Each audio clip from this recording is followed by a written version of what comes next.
एक बार फिर इंग्लैंड के बल्लेबाज स्पिनरों के सामने बेबस नजर आए। हेलो दोस्तों, नमस्कार। मैं कमलेश पाठक।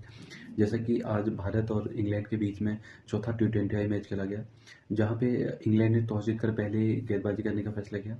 इंग्लैंड में कुछ चेंजेस किए गए इंग्लैंड टीम में, जिसमें मार्क वुड की जगह पे साकिब महमूद को टीम में उतारा गया।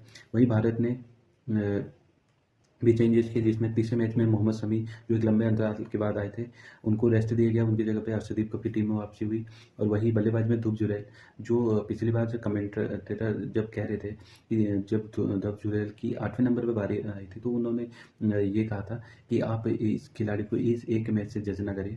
हालांकि टीम मैनेजमेंट ने वही किया, उनको आज बैठा के उनकी जगह पे शिवम दुबे को, रिंकू सिंह की वापसी हुई,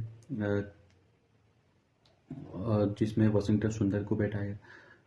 तो ये इस तरह से भारत में चेंजेस थे और इंग्लैंड में चेंजेस थे। जहां मैच की बात करें तो उसमें इंग्लैंड टॉस जीतकर पहले गेंदबाजी करने का फैसला किया। उनका फैसला सही साबित हुआ, जहां भारत ने पावर प्ले में ही 3 विकेट खो दिए थे। साकिब महमूद को टीम में लाना इंग्लैंड के लिए बहुत अच्छा साबित हुआ, जो उन्होंने 3 विकेट लिए। संजू सैमसन, जिनसे उम्मीद थी, आज वो फिर शॉर्ट बॉल के सामने बेबस नजर आए। हालांकि अभिषेक शर्मा इस सीरीज में कुछ बेहतर नजर आ रहे हैं। जहां पिछले जो सीरीजों में थे, वो हमेशा एक रफ्तार से रन बनाने की और हर बॉल में चौका छक्का मारने की कोशिश करते थे, लेकिन आज उनका कुछ अलग टेक्निक देखी इस सीरीज में, और आज भी दिखा, जहां उन्होंने 29 रन बनाए। स्पिनर को आदिल रशीद को खेलते हुए आउट हो गए थे। फिर उसके बाद तिलक वर्मा G0 में आउट हो गए।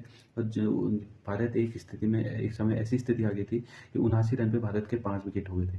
फिर वहां से शिवम दुबे और हार्दिक पांड्या के बीच में एक बेहतरीन साझेदारी हुई। इन दोनों ने एक अच्छी पार्टनरशिप करके भारत को 166 रन तक पहुंचा दिया था। वहाँ पे हार्दिक पांड्या अपने 50 बनाकर आउट हो गए। उसके बाद शिवम दुबे ने मोर्चा संभाला और टीम का स्कोर 181 रन तक पहुंचा दिया। हालांकि शिवम दुबे इस दौरान उनके सर में चोट भी लग गई थी, जो उसके बाद वो पूरे जो गेंदबाजी और फील्डिंग करने नहीं आए। तो इस तरह से भारत ने 20 ओवर में 181 रन पे को बनाए, जिसमें 9 विकेट हुए। जब बात चेज करने की आई, तो आज जो इंग्लैंड के जो ओपनर थे बेन डेकेट, जिन्होंने पिछले मैच में 50 बनाई थी, आज भी वो एक बेहतरीन फॉर्म में नजर आए। फिल सॉल्ट भी अच्छे दिखे, लेकिन उन दोनों ने मिलकर 5 ओवर तक 50 ओवर का ऊपर का स्कोर बना दिया था।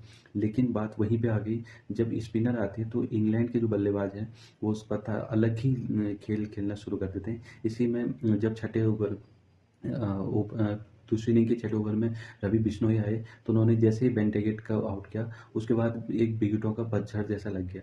कोई भी बल्लेबाज टिक कर बल्लेबाजी नहीं कर पाया। हैरी ब्रूक आज एक बेहतरीन बैटिंग में नजर आए, जहां उन्होंने वरुण चक्रवर्ती को बहुत बढ़िया तरीके से खेला। अब तक के जितने पिछले 3 मैचों में वो हैरी ब्रूक वरुण चक्रवर्ती को खेलते हुए थोड़ा झिझक रहे थे और उनको आउट भी हो रहे थे, लेकिन आज उन्होंने बेहतरीन पारी खेली, जिसमें 50 रन बनाए।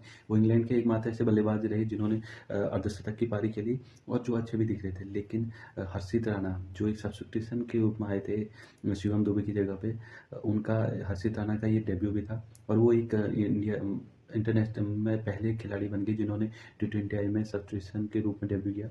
और जिस तरह से उनका डेब्यू रहा, एक बेहतरीन डेब्यू रहा। हालांकि भारत के पास रमनदीप भी थे शिवम दुबे की जगह लेने के लिए, लेकिन जिस तरह से हर्षित राणा एक बेहतरीन गेंदबाज थे और जो भरोसा देता है, उन्होंने उस पर साबित भी किया, जिसमें जहाँ पे उन्होंने लिविंगस्टन का विकेट लेकर भारत को जीत के और आगे बढ़ाते थे, क्योंकि लिविंगस्टन और हैरी ब्रूक के बीच में एक अच्छी साझेदारी हो रही थी। जैसे ही उन्होंने उसका लिविंगस्टन का विकेट लिया, वहाँ से इंग्लैंड और डगमगा गई। और हर्षित राणा ने 4 ओवर में 33 रन देकर 3 विकेट लिए। उसके बाद फिर वही वरुण चक्रवर्ती, जो 3 ओवर तक बिना विकेट लिए जा रहे थे। चौथे ओवर में उन्होंने 2 विकेट लेकर इस सीरीज में 12 विकेट लेकर टॉप में शामिल हो गए। जहाँ पे पिछले उन्होंने अफ्रीका दौरे में 12 विकेट लिए थे, बांग्लादेश के खिलाफ 10 विकेट लिए थे, और आज फिर 12 विकेट लिए। तो वरुण चक्रवर्ती जो मिस्ट्री बॉलर के रूप में आए थे, हालांकि जब उनका डेब्यू हुआ था उतना अच्छा प्रदर्शन नहीं था, लेकिन जो कमबैक उन्होंने किया, एक बेहतरीन कमबैक किया। और उम्मीद ये भी करेंगे कि वो आगे ऐसे ही प्रदर्शन करेंगे। और उनके फिर रवि बिश्नोई, हर्षित राणा, इन सबकी एक बेहतरीन गेंदबाजी की बदौलत इंग्लैंड 166 रन पर ऑल आउट हो गया और भारत ये मैच 15 रन से जीत गया। और आज का ये मैच जीतते ही भारत 3-1 से इस सीरीज में अजय बर विजयी हो गया है। अब चौथा मैच जो होगा, एक औपचारिकता है, वहाँ पे भारत के पास ये मौका है कि जो खिलाड़ी अभी तक खेले नहीं हैं, उनको आज़मा सकते हैं। संजू सैमसन से उम्मीद थी ओपनिंग में कुछ अच्छा प्रदर्शन करेंगे, हालाँकि भारत के पास दूसरा ओपनर नहीं है, पाँचवा भी उनको मौका मिलेगा और वहाँ उनके पास मौका है कि वो अपने आप को साबित करें कि वो किस तरह के खिलाड़ी हैं, जो उनका फॉर्म अभी खोया है वो वापस आ जाए। क्योंकि फिर अभी और भी बहुत सारे ऐसे खिलाड़ी हैं जो लाइन में लगे हैं। ये इंग्लैंड के लिए, इंग्लैंड 2012 से अब तक का कोई भी भारत में सीरीज़ नहीं जीता है और ये आज फिर ये सीरीज़ हार गया।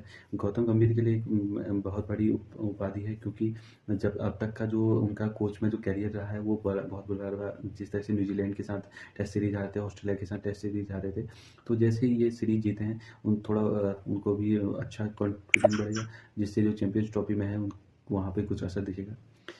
बाकी भारत की ये 17वीं लगातार घर में जीत है और उम्मीद करेंगे कि आगे भी भारत इस तरह से अजय घर में जो एक किला बना है अजय बने और भारत इस साल का 2026 में जो वर्ल्ड कप होना है वो भारत में ही होना है। तो ये एक बहुत अच्छी बात है अगर इस तरह से प्रदर्शन भारत का रहेगा और भारत विश्व चैंपियन भी है।